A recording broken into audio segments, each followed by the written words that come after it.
The ink on the divorce papers was still wet, glistening under the fluorescent lights of the boardroom. Richard Dalton sat back in his leather chair, a smirk playing on his lips, believing he had just pulled off the heist of the century. He wasn't just leaving his wife of 20 years. He was leaving her with nothing but the clothes on her back and a broken reputation. He watched her pick up the pen, her hand trembling, or so he thought. He expected tears. He expected begging. But when Catherine finally pressed the pen to the paper, the room didn't explode in sorrow. It exploded in shock.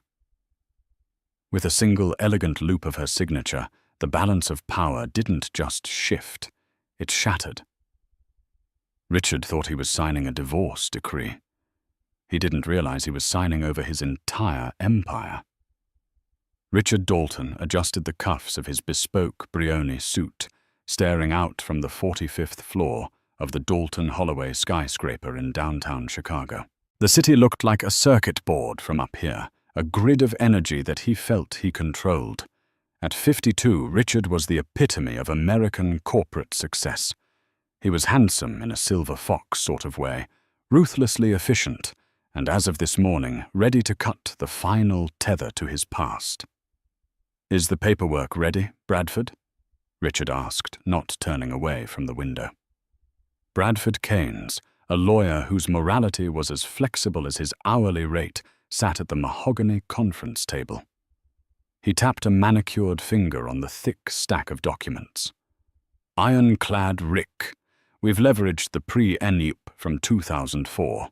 Since Catherine hasn't been employed in the last 15 years, and considering the emotional distress clauses we've fabricated regarding her, let's call it instability. She'll be lucky to walk away with the summer cottage in Maine. And even that has a lien on it." Richard turned a wolfish grin, spreading across his face. "And the shares, untouchable," Bradford assured him. "The voting rights for Dalton Holloway remain 100% yours. She gets a small alimony stipend for 3 years. Then she's on her own. It's brutal, Rick. Even for me." "It's necessary," Richard corrected, walking over to pour himself a Scotch neat. "Catherine is a ghost, Bradford. She wanders around that empty mansion like a piece of furniture I forgot to sell. She's boring. She's aged. And quite frankly, she doesn't fit the brand anymore." The brand was currently waiting for Richard in a hotel room at the Peninsula. Jessica Reed, 28 years old, sharp as a tack, and possessing the kind of hungry ambition that Richard found intoxicating. Jessica was his VP of communications, and for the last 2 years his mistress. She was the one who had convinced him that Catherine wasn't just a wife. She was an anchor dragging him down. "She's going to be blindsided," Bradford noted, closing the folder. "You know it's her 50th birthday next week, the gala." "I know." Richard took a sip of the scotch. "That's exactly when we serve her." Bradford paused. "At the gala. In front of the board. The donor's Rick, that's nuclear." "I want it public," Richard said, his voice dropping to a growl.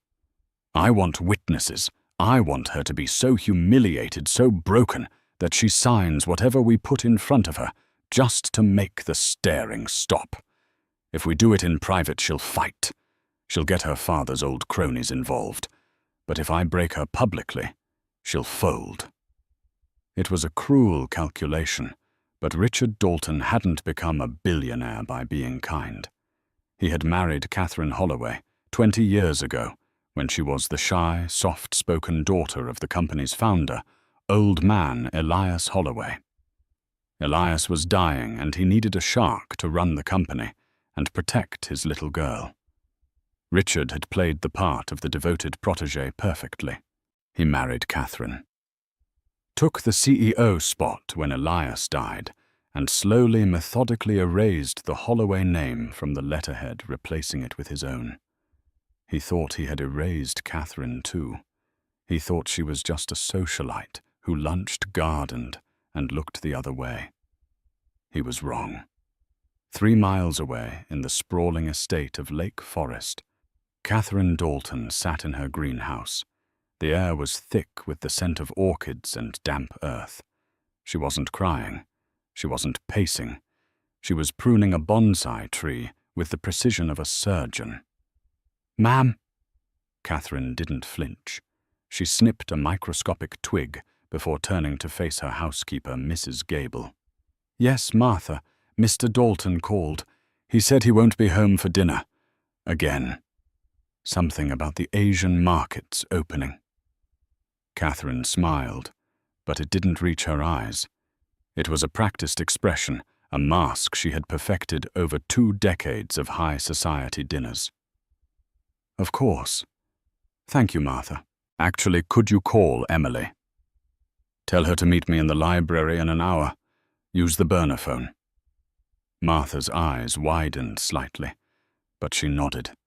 She had been with the Holloway family since Catherine was a child. She knew the temperature of the house better than the thermostat did. She knew a storm was coming. An hour later, Emily Price entered the library. Emily wasn't a high-priced corporate shark like Bradford Keynes.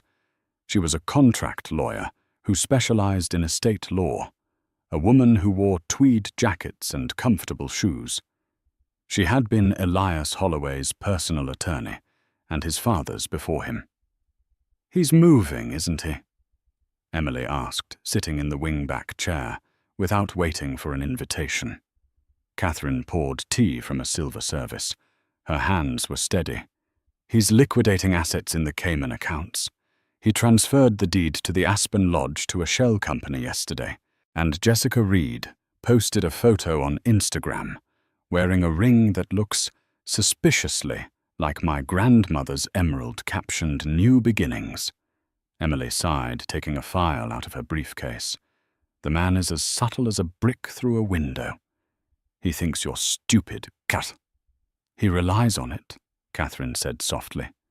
She walked over to the bookshelf and pulled out a heavy, leather-bound volume of Shakespeare.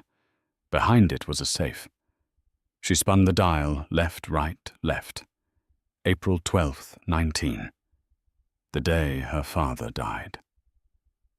The safe clicked open. Inside wasn't jewelry or cash. It was a single, yellowed document sealed in plastic. "Does he know this exists?" Emily asked, eyeing the document. "Richard." Catherine laughed, a dry, hollow sound. "Richard never reads the footnotes, Emily. He looks at the bottom line.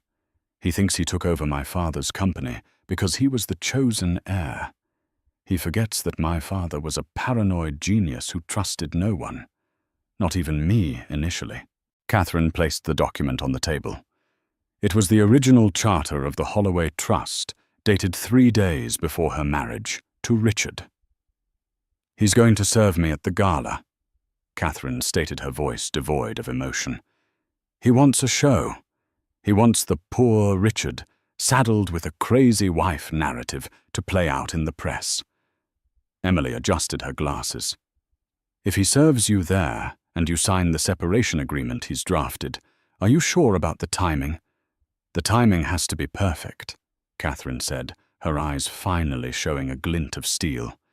"He needs to believe he has won. He needs to feel the victory in his teeth. Only then will he sign the counterproposal without reading it properly." "And if he reads it, he won't," Catherine said.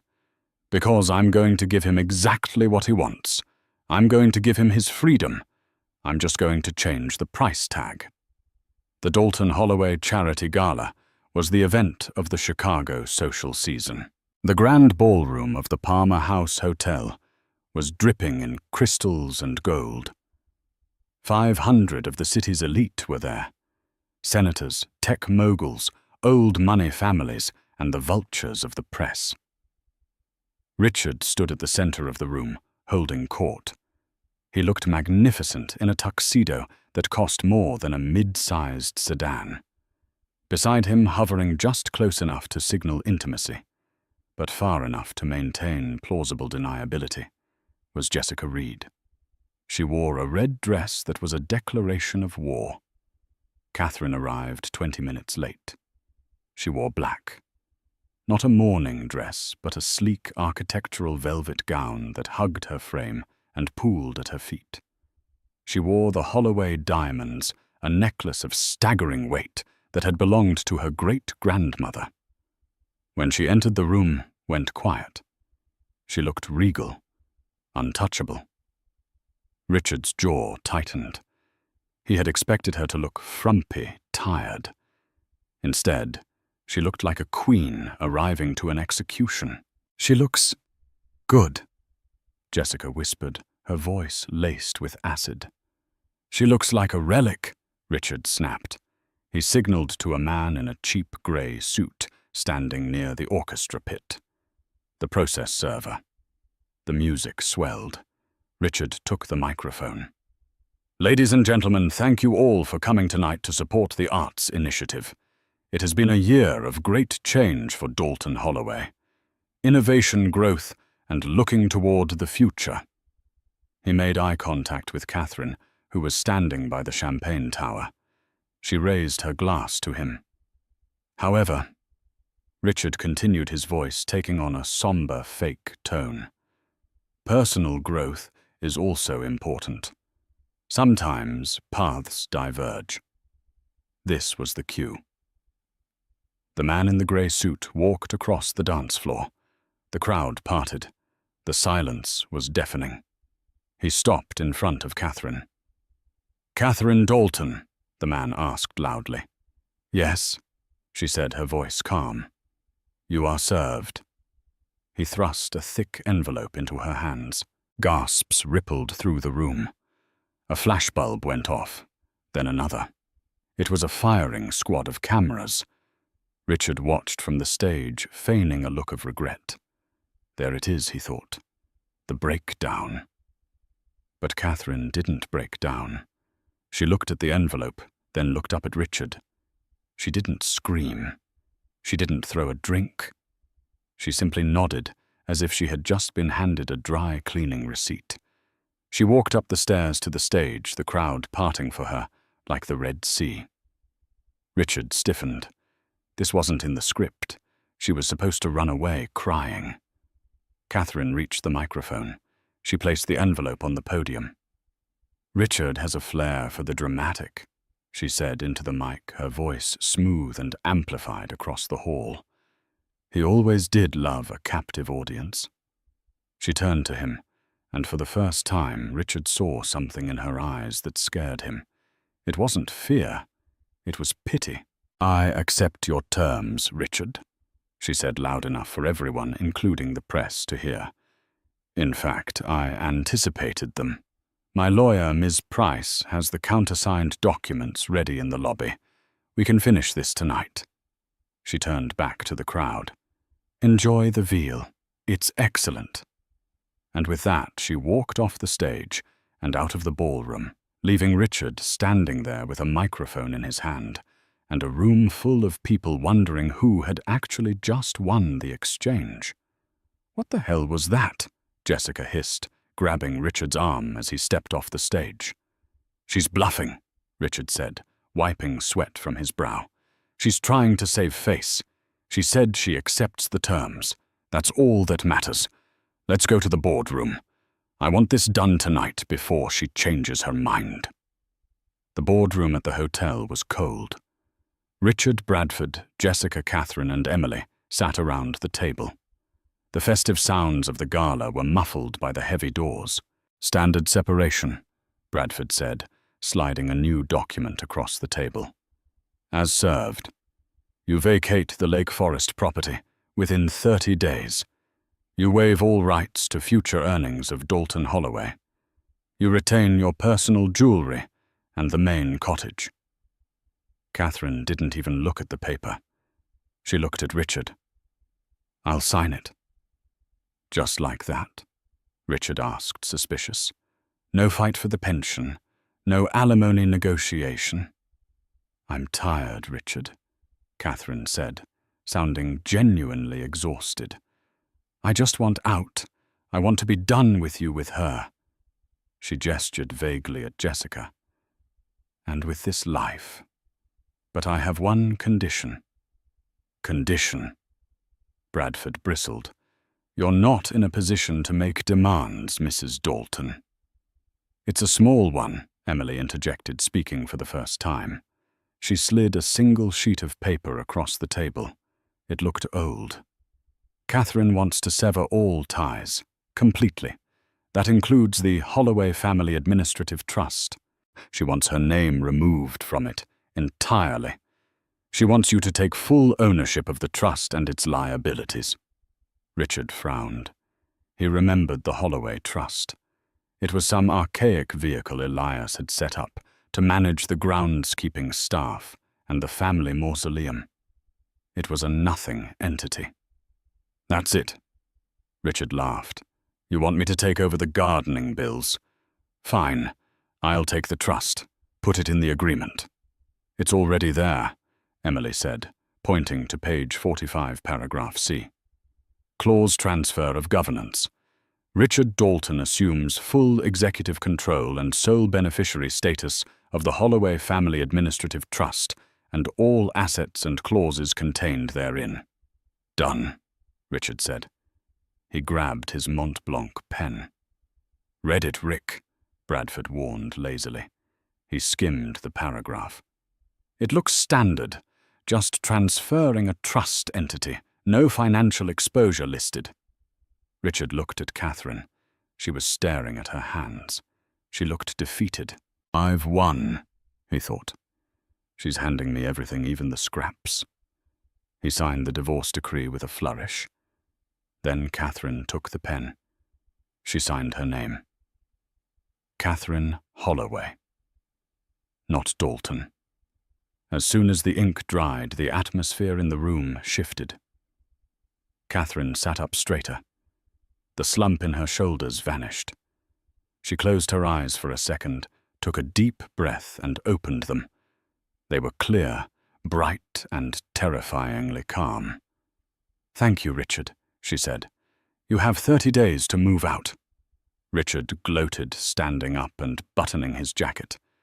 "Jessica has already picked out a decorator."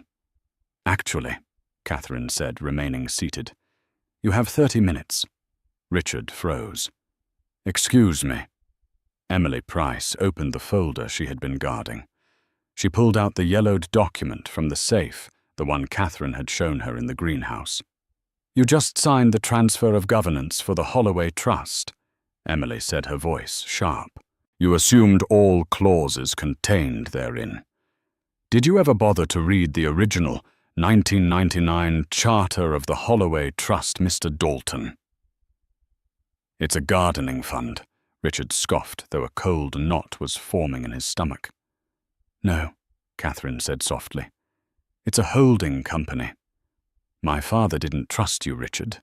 He knew you were ambitious. So he put the ownership of Dalton Holloway, the intellectual property, the real estate, the voting shares, and the patents inside the trust. Richard turned pale. "That's a lie. I own the shares. I have the certificates." "You have the Class B shares," Emily corrected. "Dividend-yielding, non-voting revocable. The Class A governance shares were always held by the trust." "And here is the kicker," Catherine said, standing up. She walked around the table, her heels clicking on the hardwood floor. "The trust has a morality clause. My father was a very religious man. The clause states that if the beneficiary of the trust, which is now you, Richard, is proven to have committed adultery or files for divorce without just cause, as defined by the Church, the assets of the trust do not dissolve. They revert," Emily finished, "to the line of blood, meaning the direct biological descendants of Elias Holloway." The room was silent. Jessica looked from Richard to Catherine, her face draining of color. "What does that mean?" Jessica squeaked. Catherine smiled. It means Richard just signed a document acknowledging he is the beneficiary of the trust. We have the divorce filing he signed proving he initiated the split without just cause. Irreconcilable differences isn't enough for the trust. And we have the proof of his affair. Catherine tossed a flash drive onto the table. Thank you for the Instagram posts, Jessica. They were very helpful. So, Richard whispered, his voice trembling. The company. The trust owns the company, Catherine said. You violated the trust's charter. Therefore, the trust strips you of control. The assets revert to the bloodline. She leaned in close to Richard, her voice a whisper that sounded like a thunderclap. I own it all, Richard. The building we're standing in, the house in Lake Forest, the accounts in the Caymans, even the car you drove here in. It's all mine. The morning after the gala, the sun rose over Chicago, indifferent to the fact that the city's financial landscape had shifted on its axis overnight. Richard Dalton had not slept. He had spent the night in the presidential suite of the hotel, pacing the floor, his phone glued to his ear as he screamed at a rotating cast of junior associates. Bradford Keynes was gone, fired before the appetizers were cleared at the gala. Richard had replaced him with Garrison Ford, a litigator known in legal circles as the Butcher. Ford was a man who didn't care about the law. He cared about loopholes. It's a trust, Richard, not a deity. Ford barked over the speakerphone as Richard chugged his fifth espresso. Trusts can be pierced. We argue coercion. We argue that Catherine abandoned her duties. We argue that the morality clause is archaic and unenforceable in the 21st century. No judge in Illinois is going to strip a CEO of his company because he has a girlfriend. It's not just the company Garrison. Richard snapped, his voice hoarse. It's everything. I tried to log into my primary checking account this morning. Access denied. I tried to use the corporate jet to fly to New York to meet the investors. The pilot told me he takes orders from the trustee now. She has locked me out. It's a temporary restraining order, essentially. Ford soothed him. We go to court on Monday. We file an emergency injunction to restore your status quo. You walk back into that office on Tuesday. Trust me, trust. Catherine is a housewife. She doesn't have the stomach for a war of attrition. We will bury her in so much paper she'll beg to give you the company back, just to make it stop. Richard wanted to believe him. He needed to believe him. He showered, dressed in a fresh suit that Jessica had retrieved from a boutique downstairs since he couldn't go home, and marched toward the Dalton Holloway Tower. He needed to show strength. He needed to show the employees that he was still the alpha dog. He walked through the revolving doors of the skyscraper that bore his name. The lobby was bustling. Security guards stood by the elevators. Richard strode toward the private elevator bank, his chin held high. He swiped his key card. Beep. Red light. He swiped it again. Beep. Red light. Mr. Dalton. Richard turned. The head of security, a man named Miller, whom Richard had employed for 10 years, stood there. He looked uncomfortable. My card is demagnetized, Miller. Buzz me up. Miller didn't move. He clasped his hands behind his back. I can't do that, sir. Excuse me. Richard's voice rose, echoing in the marble lobby. People stopped walking. Heads turned. The building is currently under the management of the Holloway Trust, Miller said, reciting a script he had clearly been forced to memorize. We have been instructed that Mr. Richard Dalton is no longer an authorized employee. You are on the Do Not Admit list, sir. I own this building, Richard screamed, losing his composure. I built this company. I pay your salary. Actually, a calm voice cut through the noise. Catherine stepped out of the private elevator. She wasn't wearing the black velvet gown from the night before. She was wearing a cream-colored business suit, sharp and modern. Her hair was pulled back. She held a tablet in her hand. "The trust pays his salary, Richard," Catherine said, walking across the lobby. She stopped 5 feet from him. She didn't look angry. She looked busy. "And as of 8 a.m. this morning, I have been appointed as the interim trustee and acting CEO.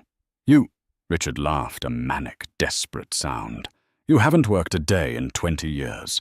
You think you can run a Fortune 500 company. The board will eat you alive. The stock will tank."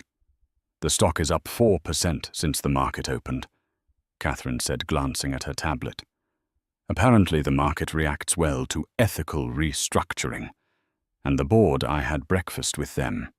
They were surprisingly receptive when I showed them the forensic accounting of your business trips with Ms. Reed charged to the company credit cards." Richard went pale. "Embezzlement is a nasty word, Richard," Catherine whispered, stepping closer, so only he could hear. "But misappropriation of funds sounds just as bad in a deposition." "You can't do this," Richard hissed.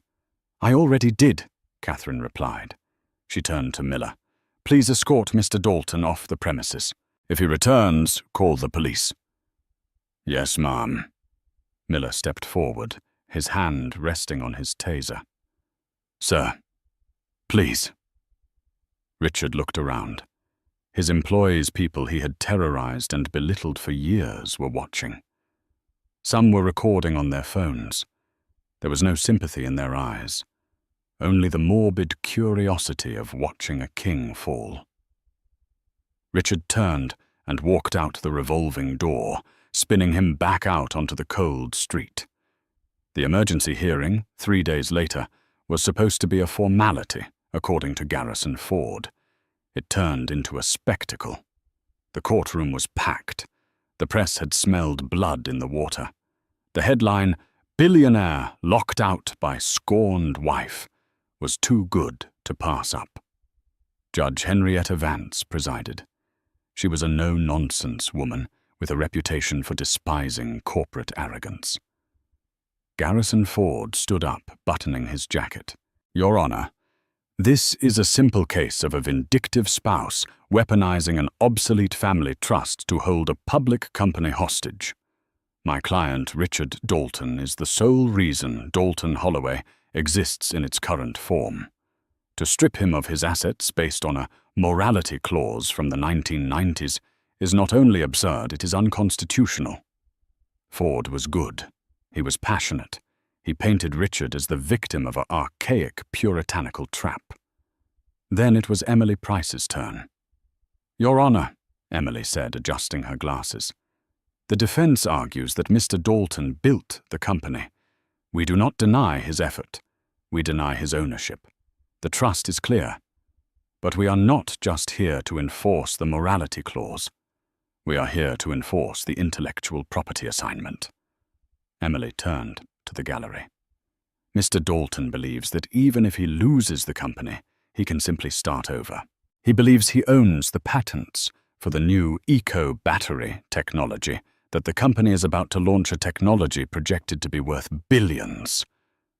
Richard smirked from his table. He did think that. He had registered the patents under a personal LLC in Nevada, separate from Dalton Holloway. It was his golden parachute. However, Emily continued picking up a document. "I would like to enter into evidence Exhibit G, the Executive Employment Agreement signed by Richard Dalton 20 years ago." Ford jumped up. "Objection relevance." "Overruled," Judge Vance said. "Proceed." "When Richard Dalton married Catherine Holloway and took over the company," Emily explained, "he signed a contract to become the caretaker of the Holloway legacy. Clause 14, subsection D." Emily projected the document onto the courtroom screens. "Any and all ideas, inventions, patents, or business ventures created, conceived, or developed by the executive during the tenure of his marriage to Catherine Holloway shall be considered work for hire and shall remain the sole inalienable property of the Holloway Trust. Gasps erupted in the courtroom. It wasn't a polite murmur. It was a collective intake of breath that sucked the air out of the room. Richard froze. He stared at the screen. He remembered signing that.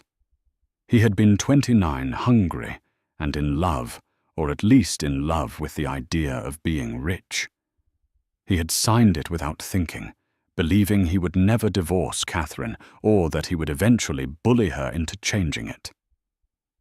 "This means," Emily said, her voice ringing with finality, "that the eco-battery patents in Nevada, they don't belong to Richard. They belong to Catherine. The shell companies he set up, they belong to Catherine. Every single idea he has had for the last 20 years belongs to the woman he just tried to discard." Richard looked at Garrison Ford. Is that legal?" Ford looked sick. "It's standard in high-level executive contracts, Rick, but usually they negotiate it out after 10 years. Did you never renegotiate your initial contract?" Richard hadn't. He had been too arrogant, assuming his status as CEO superseded the paper he signed as a junior executive. "Furthermore," Emily said, driving the final nail in the coffin, "since Mr. Dalton transferred those patents to a personal LLC, he has effectively stolen property from the trust. That is criminal fraud." The judge looked at Richard over her spectacles. The look was withering. "Mr. Ford," Judge Vance said, "I suggest you take a recess and explain to your client that he is dangerously close to being referred to the district attorney's office. The trust stands.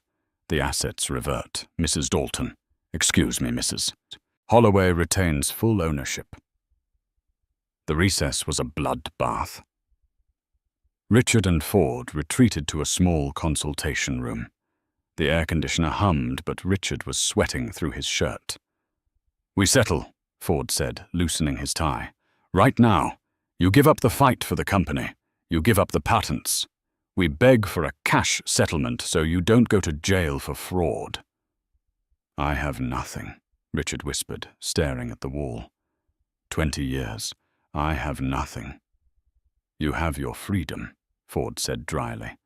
"And you have Jessica. Maybe she can support you for a while." Richard looked up. "Where is Jessica?" She had been in the courtroom gallery sitting behind him, but when they walked out, she hadn't followed them into the consultation room. Richard grabbed his phone. He dialed her number. Straight to voicemail. He opened his text messages. There was one new message from Jessica. Sent 10:45 a.m.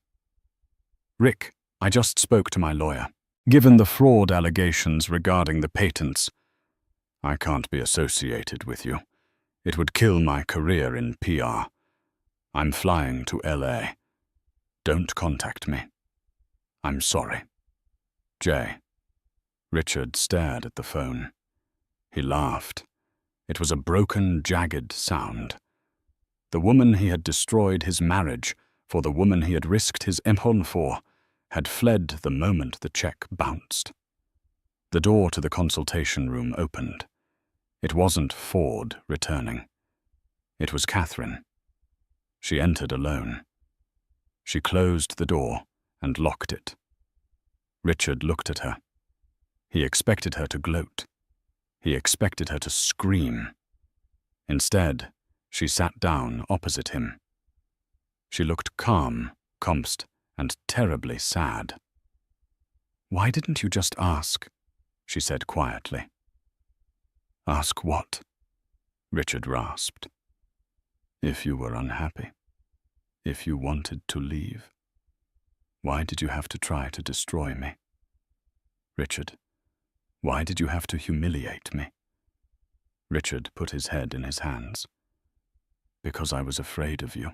I knew if you ever realized your power, You wouldn't need me anymore. I wanted to make sure you were too broken to fight back." "You forgot who raised me," Catherine said. "Elias Holloway was a shark, Richard. But he taught me that the most dangerous shark is the one that stays still until it bites." She slid a piece of paper across the table. "What is this?" "A settlement," Catherine said. "I'm not going to send you to jail, Richard. I don't want the father of my— Well, we never had children, thank God, but I don't want the man I shared my life with rotting in a cell. It's bad for the brand." Richard looked at the paper. It was generous, shockingly generous. It gave him a small apartment in the city paid for. It gave him a monthly stipend enough to live comfortably, but not enough to be a player. And it required him to step down from all public life. "Why?" Richard asked, tears welling in his eyes. "I tried to take everything from you.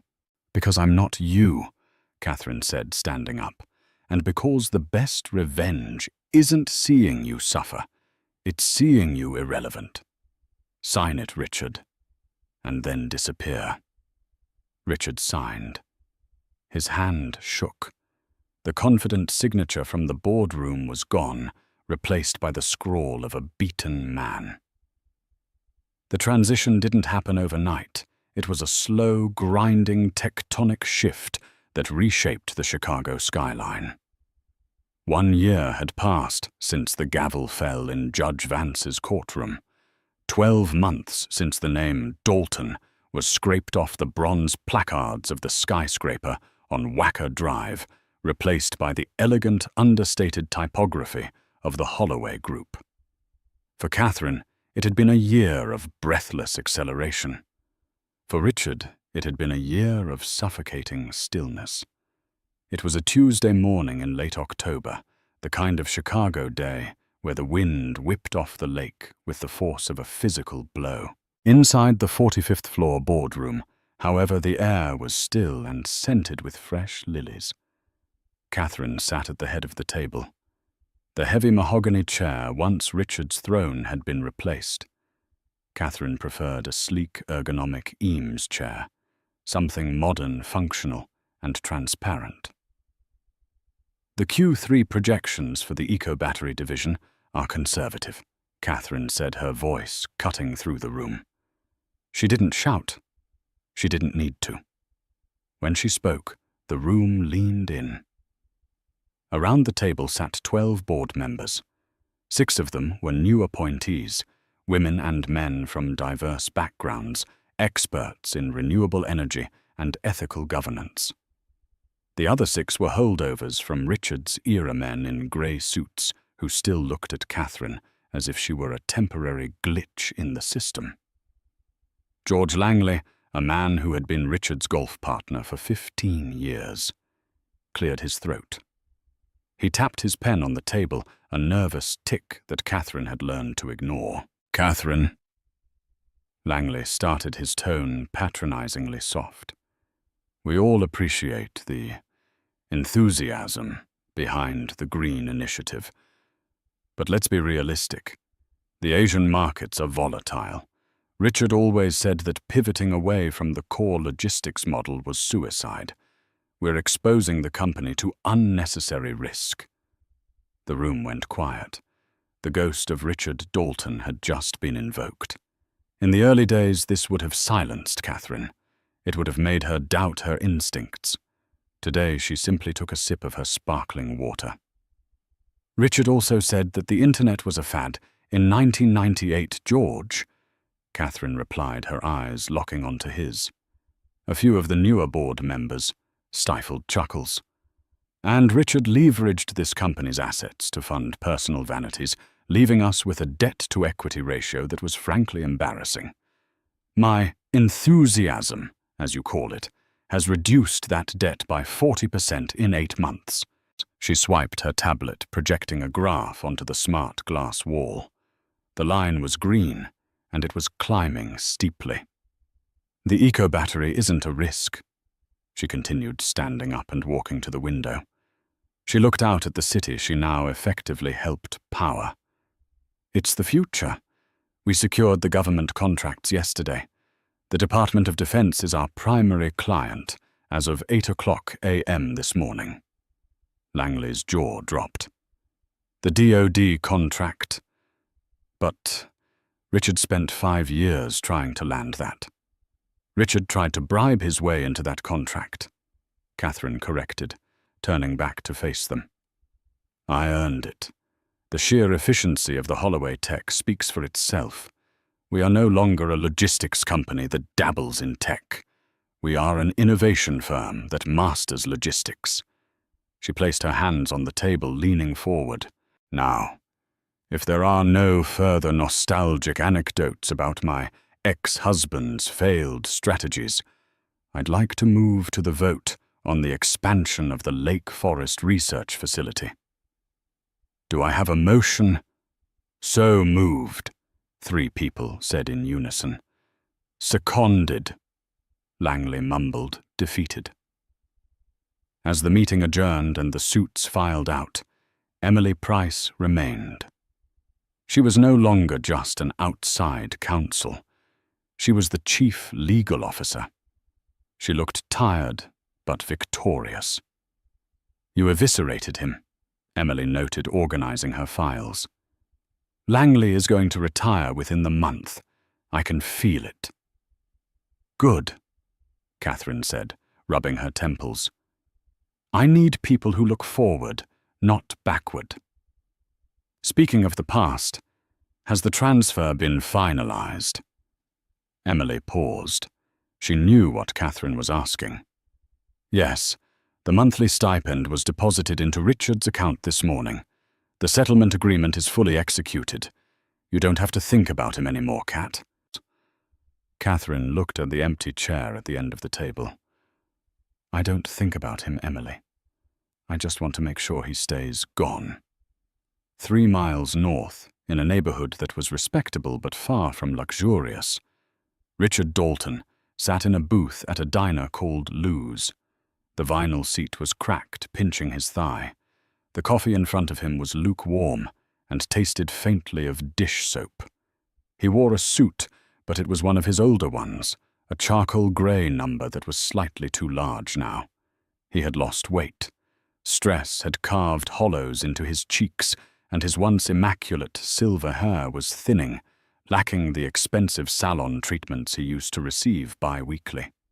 He checked his phone. No notifications. A year ago, his phone would have been buzzing incessantly. Calls from brokers, texts from Jessica, emails from senators. Now the only email he had received today was a generic rejection from a mid-tier consulting firm in Milwaukee. Dear Mr.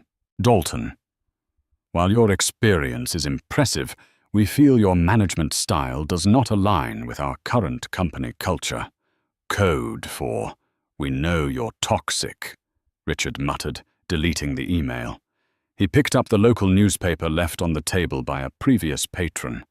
He usually avoided the news, but the headline stared up at him, mocking him. Holloway Group shares hit record high after defense deal. There was a picture. It was Catherine. She was wearing a white coat, standing in a high-tech lab, pointing at a prototype. She looked radiant, powerful, younger somehow than she had looked during their entire marriage. Richard felt a bile rise in his throat. That was my deal, he thought. I laid the groundwork for the DoD contacts. I did the networking dinners. She just walked in and signed the paper. He slammed the paper down, startling the waitress. More coffee, hon? She asked, chewing gum. She had no idea who he was. To her, he was just another out-of-work businessman, nursing a $2 refill. No, Richard snapped. Then, catching himself, he lowered his voice. No, thank you. Just the check. He fumbled in his wallet. He had to be careful. The stipend Catherine's lawyers had negotiated, the mercy clause, they called it, was $5,000 a month. To a normal person, it was a livable wage. To Richard Dalton, whose monthly wine budget used to be $10,000, it was poverty. He placed a $5 bill on the table and walked out into the grey drizzle. He had a meeting. It wasn't a job interview. It was worse. He took the bus, a humiliation he still hadn't gotten used to, down to the Loop. He walked 2 blocks to a trendy bistro where he was meeting the one person who had agreed to see him, Bradford Keynes, his old lawyer, the man who had botched the prenup, or at least that was how Richard chose to remember it. Bradford was already there, sitting at a window table looking flush and happy. He was drinking a Pinot Noir that Richard knew cost $20 a glass. Rick Bradford waved him over. "God, you look rested." It was a lie, and they both knew it. Richard sat down. "Cut the crap, Brad. I need a favor." Bradford's smile faltered. "Rick, we've been over this. I can't represent you. Conflict of interest plus, well, your reputation is radioactive right now."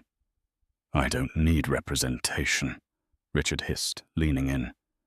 "I need a contact. I have an idea. A new logistics algorithm. It's better than what Holloway is using. If I can just get in front of some venture capital guys, I can build a competitor. I can crush her."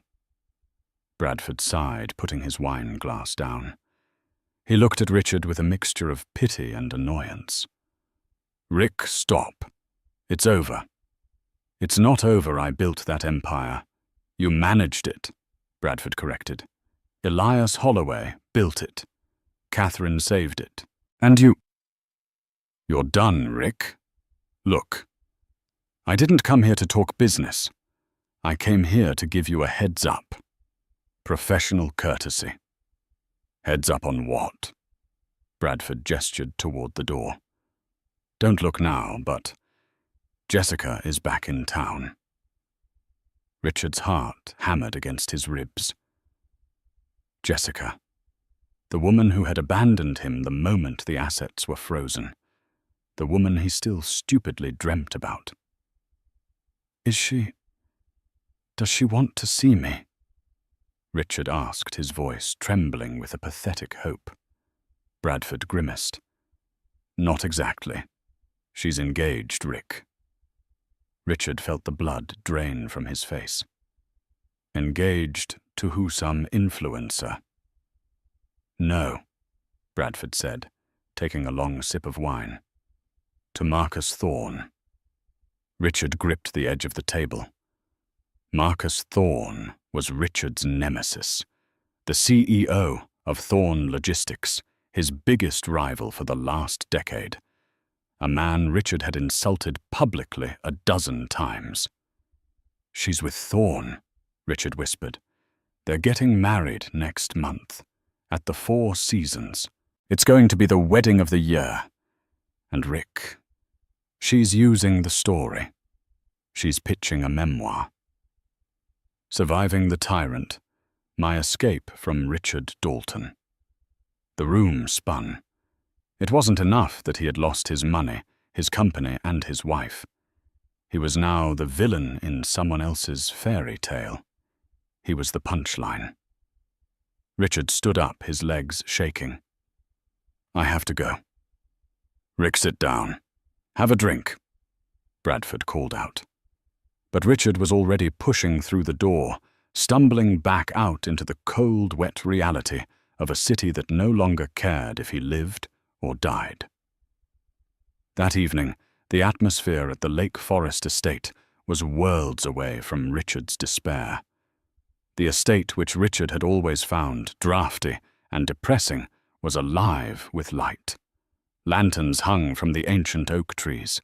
A string quartet played Debussy on the patio. It was the New Leaf Gala, a fundraiser for urban gardens that Catherine had founded. Catherine moved through the crowd in a dress of emerald green silk, a subtle nod to the color of money, or perhaps just life. She wore the Holloway diamonds, but she wore them differently now, not as heavy shackles of tradition, but as armor. "Catherine, darling."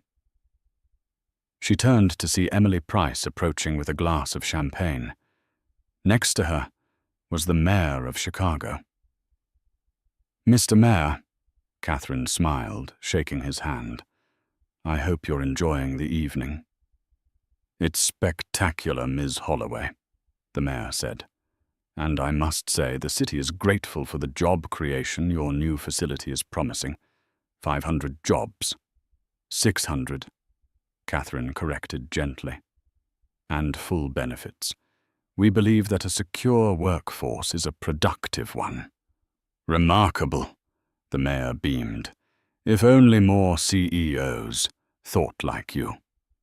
As the mayor drifted off to mingle, Emily clinked her glass against Catherine's. "You're a natural. You know Richard used to sweat through his shirts at these things. You haven't even checked your makeup." "I have nothing to hide, Emily," Catherine said, looking out over the garden. "Richard was always performing. He was always terrified someone would see the imposter underneath. I'm just me." She walked away from the party for a moment, drawn to the greenhouse. This was her sanctuary, the place where she had pruned her bonsai trees while her marriage disintegrated. She entered the glass structure. The air was warm and humid, smelling of earth and orchids. On the central table sat the bonsai she had been trimming the day she decided to destroy Richard. It was a juniper, twisted and gnarled, but strong. It had grown. Its leaves were a vibrant, healthy green. "You look happy." Catherine didn't jump. She turned slowly. Standing in the doorway of the greenhouse was not Richard. He wouldn't dare step foot on the property, but her reflection in the glass, and behind it, the silhouette of a man she hadn't seen in years. It was Julianne, her college sweetheart. The man she had left because her father insisted she marry a shark like Richard to protect the company. Julianne was now a professor of botany at the University of Chicago. "Julianne," Catherine smiled, a genuine, soft smile that reached her eyes. "You came." "I got an invitation," he said, stepping into the light. He looked older, wore tweed and had kind eyes. "I assumed it was a mistake." "No mistake," Catherine said. "I'm looking for a consultant for the new rooftop garden projects. I need someone who understands roots." Julianne laughed, a warm sound. "I think I can help with that." They stood there for a moment, the silence comfortable, not heavy. It was the first time in 20 years Catherine felt the possibility of a future that wasn't dictated by duty or defense. The night ended, as all nights do, but the feeling of triumph lingered. At 11 p.m., Catherine sat in the back of her town car. Her driver, a stoic man named Thomas, was navigating the slick streets back toward the city penthouse where she stayed during the work week. The rain had intensified. It blurred the neon lights of Chicago into streaks of color. As the car idled at a red light on Michigan Avenue, Catherine looked out the window. The street was empty, save for a few stragglers running for cover. And then she saw him. He was standing under the awning of a closed department store. He was holding a broken umbrella, struggling to get it open against the wind. A gust blew his hat off, sending it tumbling into a puddle. He chased after it, his movements stiff and desperate. When he bent down to pick it up, the light from a passing bus illuminated his face. It was Richard. He looked soaked, pathetic. He wiped the muddy hat on his coat, looked around to see if anyone had witnessed his indignity, and then placed it back on his head. He looked older than his 53 years. He looked like a man whose soul had been repossessed. Catherine's hand went to the window switch. For a split second, an old instinct flared, the instinct of the wife. He's cold. I should offer him a ride. I should help him. She watched him shiver. She remembered the nights he had come home late, smelling of Jessica's perfume, and lied to her face. She remembered the sneer in the boardroom when he told her she was nothing. She remembered the way he had looked at her at the gala, like she was a piece of furniture he was throwing out. The light turned green. "Miss Holloway?" Thomas asked, glancing in the rearview mirror. He had seen the man, too. He knew who it was. "Do you want me to stop?"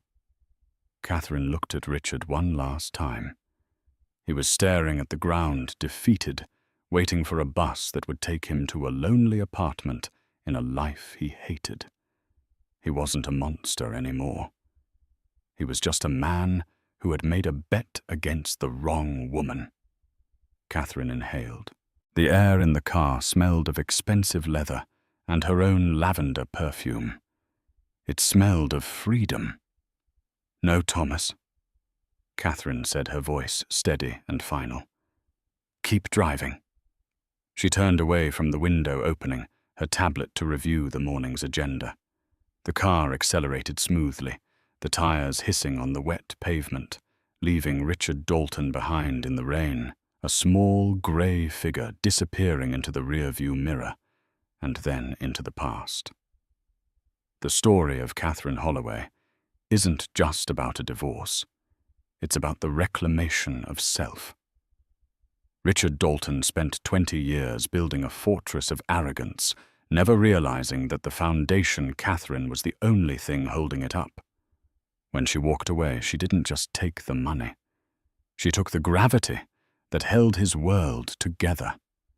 It's a brutal reminder that in life and business, the person you underestimate is the one who can hurt you the most. Richard thought silence was submission. He learned too late that it was strategy. "What do you think? Did Catherine go too far by taking everything? Or did Richard get exactly what he deserved? I want to hear your verdict in the comments below. Team Catherine or Team Mercy? If this story kept you on the edge of your seat, please smash that like button. It helps us bring more of these twisted real-life dramas to you. And make sure you subscribe and turn on notifications. Thanks for watching, stay sharp, and always, always read the fine print.